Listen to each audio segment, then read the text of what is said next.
Hey creators, entertainment attorney Stephanie Hay here, and this is our In the News Hot Take. So, Slim Shady, Eminem, is filing or has filed an opposition to the Housewives Reasonably Shady podcast. Okay, so we got a trademark matter going on, and this should be interesting.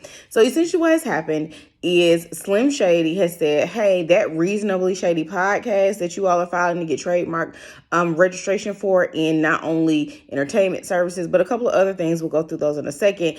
I believe that by allowing them to, or allowing you to register that mark, you're going to confuse consumers about thinking that it is a brand that's under my umbrella or a mark that I may own. And you're going to dilute the marketplace when people think of shady, okay? So what exactly does this mean and how can he bring it? So as I've talked about on here before, when someone files a trademark application, if the trademark examiner believes that there is not going to be a likelihood of confusion on their first pass of the application, what will essentially happen is they will then post the application in the Trademark Gazette, which is like a public forum to say, hey, if you are a trademark owner and you think this mark, which is pending registration, could cause confusion or could be something that would infringe on your mark, raise your hand now. You got 30 days to raise your hand. Well, Slim Shady raised his hand and said, yeah, hold up, bruh. I think this is going to be a problem. Like, I think that this is going to cause confusion in the marketplace. I think this is going to dilute the viability of my mark. So I don't want them to be able to register this mark. Okay. So with that being said, he files his opposition and saying that this is a likelihood of confusion issue and a dilution issue. And here is why. So that is how we got here, right? Now, the Housewives have filed under several different classes. When you file trademark registration, you have the opportunity to file in different classes. So they file for like lip gloss, candles, the podcast, entertainment service, things like that, right? Now in I believe it's they filed in, I believe, like 5 classes, right? Well, in the majority of them, or at least in 2 of them, I could see where he's making his point or he's attempting to assert that there's going to be dilution and a likelihood of confusion. And the other ones like candles, lip gloss, not really, right? So set those aside and let's just look at the 2 classes in which he currently owns his mark. And I believe is where we're asserting this confusion and dilution argument, right? In classes 41 and class 25. Many of you file applications in class 25 all the time because that is the class for apparel and clothing, right? So Slim Shady or Shady, one of those, is a registered mark in the area of apparel and clothing. And so what he's asserting is, look, by allowing them to register their mark also in this same category, people are going to start to believe, consumers, people like us in the public, that I am associated with, sponsored by, or I sponsor, or this is a mark that belongs to me, when in fact it does not. And so because of that, I don't think that it should be a mark that you should allow.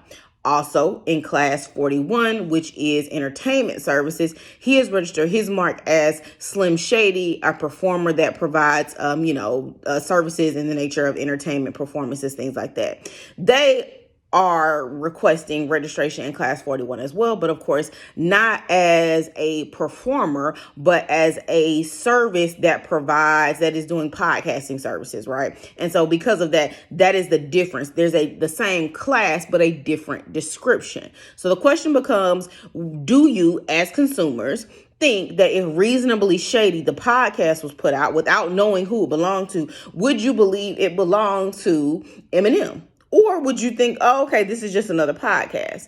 Now, there are many other trademarks registered using the term shady because, of course, as you all, I'm sure, have figured out now, the primary term here is the term shady, and shady being associated with Eminem since the late 90s. Is that something that people are going to believe is associated with him?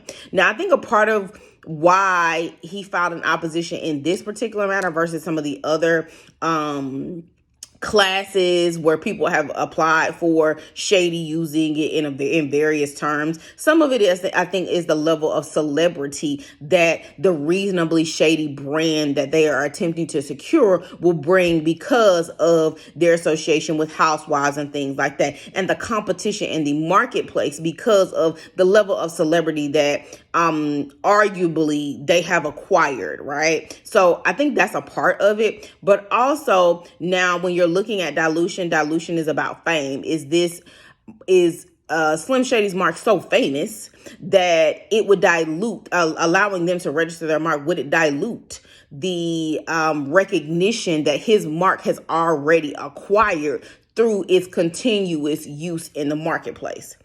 Other argument, of course, is the confusion. Are consumers going to be confused by saying that, hey, Reasonably Shady is associated with Eminem? This is something that he's a part of. This is something that he's doing. They market in the same channels, things like that, right? So let me notate here. There are several factors when you talking about likelihood of confusion and what dilution means when we're talking about a famous mark. But those are just some of the things that the Trademark Board is going to be looking at as these arguments go forward. Now, the housewives have until I believe the end of March to respond to his application, and then we'll go from there, because essentially it turns into trademark litigation, right? Should their mark be allowed to be registered, and can they coexist without there being consumer confusion? Or will the board find that no, these marks can't coexist, that Slim Shady, Eminem's consumers are going to start to believe that this Reasonably Shady brand is associated with him and therefore should not be registered with the trademark office? This is something that we'll have to see. I'll be watching. What do you all think? So yeah, let me know. Let me know in the comments. Let's discuss. Hit the link in my bio for a free 10-minute consultation. Subscribe to the YouTube. I'll talk to y'all later. Bye.